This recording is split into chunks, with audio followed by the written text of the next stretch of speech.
जब शिव ने ब्रह्मा का सिर काट दिया और काशी ने उन्हें मुक्त किया। क्या आप जानते हैं, एक समय ऐसा भी आया था जब खुद भगवान शिव को अपने ही कर्म का दंड भुगतना पड़ा था। हाथ में एक खोपड़ी, चेहरे पर विरक्ति और पूरी सृष्टि में भटकते हुए महादेव।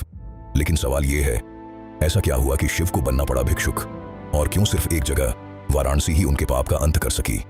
ये कहानी है अहंकार, दंड और काशी के उस रहस्य की जहां जन्म हुआ काल भैरव का।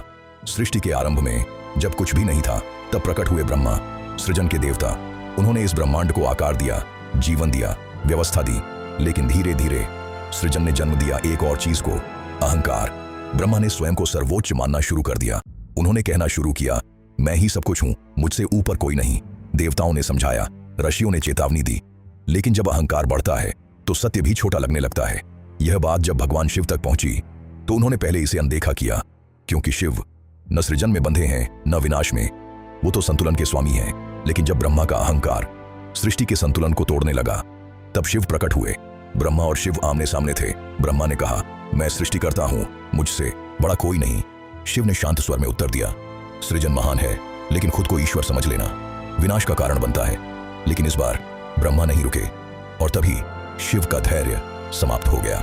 शिव की तीसरी आंख से एक भयंकर ऊर्जा निकली, और उस ऊर्जा से जन्म हुआ काल भैरव का विकराल रूप, आंखों में अग्नि, और उद्देश्य सिर्फ एक, अहंकार का अंत। एक ही क्षण में काल भैरव ने ब्रह्मा के 5 सिरों में से एक सिर काट दिया। पूरी सृष्टि स्तब्ध रह गई, क्योंकि यह सिर्फ एक दंड नहीं था, यह एक संदेश था। अहंकार का अंत निश्चित है, लेकिन इस कर्म का परिणाम भी उतना ही कठोर था। ब्रह्मा का सिर काटना ब्रह्म हत्या माना गया, और इसका पाप खुद शिव को सहना पड़ा। काल भैरव के हाथ में वह कटा हुआ सिर उनकी हथेली से चिपक गया। तब शिव एक भिक्षुक बन गए, जिसे कहा गया भिक्षाटन।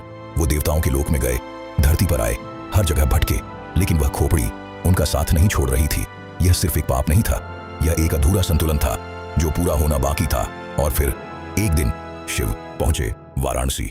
यह कोई साधारण स्थान नहीं था। कहा जाता है, काशी को स्वयं शिव ने बसाया है। यह वह भूमि है जहां मृत्यु भी मोक्ष बन जाती है।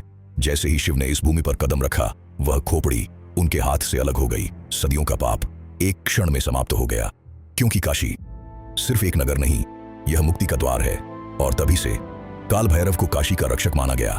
कहा जाता है, काशी में प्रवेश करने से पहले हर आत्मा को काल भैरव की अनुमति लेनी पड़ती है। काशी सिर्फ मोक्ष की नगरी नहीं है, यह एक नियम पर चलने वाली भूमि है।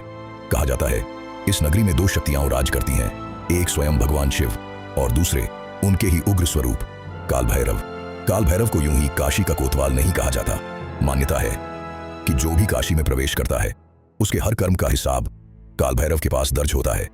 यहां तक कहा जाता है कि मृत्यु के बाद भी आत्मा को मोक्ष मिलने से पहले काल भैरव के न्याय से गुजरना पड़ता है। यानी काशी में सिर्फ भगवान नहीं बसते, यहां न्याय भी जीवित है। लेकिन इस कहानी का सबसे गहरा रहस्य अभी भी छिपा हुआ है। सोचिए, जो काल भैरव खुद शिव के क्रोध से जन्मे, जो ब्रह्मा जैसे देवता का अहंकार तोड़ सकते हैं, वो आज भी काशी की रक्षा कर रहे हैं। क्यों?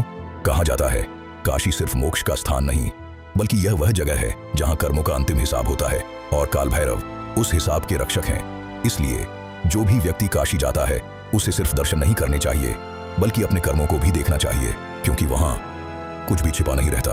काशी में सिर्फ भगवान नहीं मिलते, वहां आपका सच, आपका न्याय और आपका परिणाम सब आपका इंतजार कर रहा होता है।